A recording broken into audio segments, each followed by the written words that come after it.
নমস্কার বন্ধুরা, আজকের রেসিপি বাঁধাকপির মহারানী ভোগ।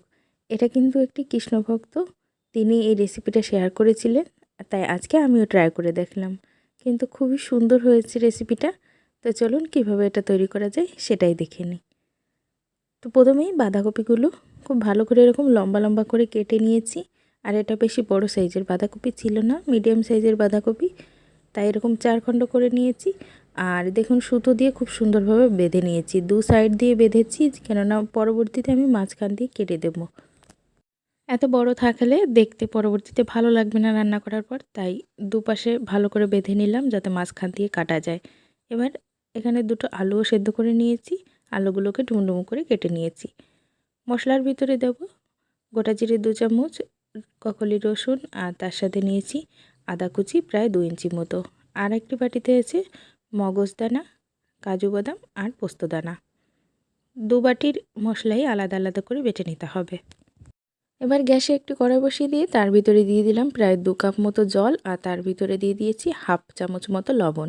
লবণ দিলে যাতে তাড়াতাড়ি এটা সেদ্ধ হয়ে যায় সেজন্যই দেওয়া। এবার কেটে রাখা বাঁধাকপিটা এভাবে বসিয়ে দিলাম, আর উল্টে পাল্টে প্রায় 3 থেকে 4 মিনিট এটাকে সেদ্ধ করে নিলেই দেখতে পাবেন খুব সুন্দরভাবে বাঁধাকপির যে গন্ধ থাকে সেই গন্ধটাও চলে গিয়েছে, আর এটা অনেকটা সফট হয়ে গেছে। চাইলে আপনারা একটা ঢাকনা দিয়ে ভালো করে ঢেকে এটাকে সেদ্ধ করতে পারেন, তাড়াতাড়ি তাহলে সেদ্ধ হয়ে যাবে। দেখুন এখন অনেকটাই সেদ্ধ হয়ে গেছে। এবার মাঝখান দিয়ে এরকমভাবে কেটে নেব। তো সবগুলো সেদ্ধ করে রাখা বাঁধাকপি তুলে নিতে হবে, আর একটি ছাঁকনির ভিতরে রেখে দেবেন যাতে এর ভিতরের এক্সট্রা জলটা বেরিয়ে যায়। কড়াইটা ভালো করে গরম করে দিয়ে দিলাম কিছু পরিমাণ সর্ষের তেল, সেটাকে গরম করে তারপরে সেদ্ধ করে রাখা আলুটা দিয়ে দিলাম। এবার দিয়েছি একটুখানি লবণ আর হলুদ গুঁড়ো। তারপরে এটাকে হাই ফ্লেমে 2 মিনিট ভালো করে ভেজে নিতে হবে। ভাজা হয়ে গেছে, এখন এটাকে নামিয়ে নিচ্ছি। অনেকটাই কিন্তু কড়াইয়ের ভিতরে তেল আছে, তো এই তেলের ভিতরেই বাঁধাকপিটাও ভেজে নেব। যেহেতু আমি দুপাশে সুতো দিয়ে বেঁধেছিলাম, তাই মাঝখান দিয়ে কেটে দিয়েছি, আর এখনও কিন্তু সুতোটা দিয়ে বাঁধাই আছে। বাঁধাকপিগুলোকেও ভালো করে উল্টে পাল্টে 1 থেকে 2 মিনিট একটুখানি ভেজে নেব। আপনারা চাইলে নাও ভাজতে পারেন, সেদ্ধ বাঁধাকপিটাও কিন্তু রান্না করা যেতে পারে। এপিঠ হালকা ভাজা হয়ে গেলে তারপরে নামিয়ে নিলাম। কড়াইয়ের ভিতরে যে তেল ছিল সেই তেলের ভিতরে আরও কিছুটা তেল অ্যাড করে দিয়েছি। এবার শুকনো লঙ্কা, তেজপাতা, গোটা জিরে আর গোটা গরম মশলা ফোড়ন দিয়ে দিলাম। তার সাথে দিয়ে দিচ্ছি ছোট্ট সাইজের একটি পেঁয়াজ কুচি। আপনারা যদি সম্পূর্ণ নিরামিষ তৈরি করতে চান তাহলে সেম প্রসেসে আপনারা তৈরি করতে পারেন, শুধুমাত্র পেঁয়াজ রসুন বাদ দিলেই হয়ে যাবে। এবার বেটে রাখা আদা রসুন আর জিরে বাটাটা দিয়ে দিলাম, তার সাথে অল্প পরিমাণে একটু জলও দিয়েছি। যেহেতু শুকনো শুকনো করে মশলাটা আমি বেটে নিয়েছিলাম, তাই অল্প একটু জল দিলাম যাতে ভালো করে মশলাটা কষানো যায়।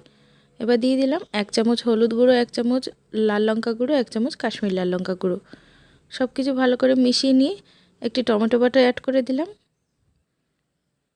যদি এরকম শুকনো মনে হয় তাহলে অবশ্যই এর ভিতরে একটুখানি জল অ্যাড করে দেবেন, তাহলে দেখবেন মশলাটা খুব ভালোভাবে কষিয়ে নিতে পারছেন। চারমগজ আর কাজু বাদাম সাথে পোস্তদানা বাটা সেটাও দিয়ে দিলাম, আর অল্প একটু জল দিলাম। জল দিয়ে প্রায় 2 থেকে 3 মিনিট মশলাটাকে মিডিয়াম ফ্লেমে কষিয়ে নিতে হবে। সেদ্ধ করে রাখা আলুটাও দিয়ে দিচ্ছি। যেহেতু আমি আগেই ভেজে রেখেছিলাম আলুটা, তাই এর সাথে দিয়ে দিচ্ছি যাতে আরও একটুখানি এটা তাড়াতাড়ি গলে যায়। ভালো করে 2-3 মিনিট কষানো হয়ে গেছে। এখন দিয়ে দিলাম প্রায় 3 বাটি মতো জল। এটা কিন্তু প্রায় 1-3 কাপ মতো পরিমাণ জল হবে, বেশি জল দেইনি কেননা সব কিছুই সেদ্ধ করে রাখা আছে তাই।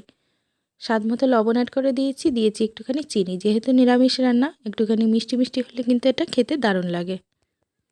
সব কিছু দেওয়ার পর একটুখানি পরে দেখুন ঝোলটা ফুটে উঠেছে, তখন ভেজে রাখা বাঁধাকপিগুলো এর ভিতরে অ্যাড করে দিচ্ছি। ঢাকনা দিয়ে প্রায় 3 থেকে 4 মিনিট হাই ফ্লেমে রান্না করে নিলেই কিন্তু তৈরি হয়ে যাবে। কড়াইয়ের ভিতরে খুব অনেক পরিমাণ বাইরে থেকে রোদ আসছিল, তার জন্য ভালো করে আমি দেখাতে পারিনি। তো দেখুন নামিয়ে নিয়েছি। এখন প্রায় 3-4 মিনিট রান্না করে নেওয়ার পর খুব সুন্দরভাবে কিন্তু এটা তৈরি হয়ে গেছে। দারুণ স্বাদের এই রেসিপিটি। তো দেখুন সুতো দিয়ে এখনও বাঁধা আছে, এই সুতোগুলো অবশ্যই ফেলে দেবেন এই সময়, তা নাহলে খাওয়ার সময় হয়তো পেটে চলে যেতে পারে, তো তার আগে থেকেই কিন্তু সুতোটা ফেলে দিতে হবে। তো যিনি এই শ্রীকৃষ্ণের কৃষ্ণপ্রসাদটি রান্না করেছিলেন, সত্যি রান্নাটি অপূর্ব হয়েছে। তাকে অনেক ধন্যবাদ। আপনারাও ট্রাই করে দেখতে পারেন। আশা করছি সবার ভালো লাগবে। রেসিপিটি কেমন লাগলো কমেন্টসে জানাবেন। চ্যানেলে নতুন হলে সাবস্ক্রাইব করে রাখবেন। বন্ধুদের সঙ্গেও শেয়ার করবেন যাতে তারা এই রেসিপিটি এনজয় করতে পারে। আজকের মতো এই পর্যন্তই। দেখা হবে অন্য কোনো রেসিপিতে। ভালো থাকবেন, সুস্থ থাকবেন।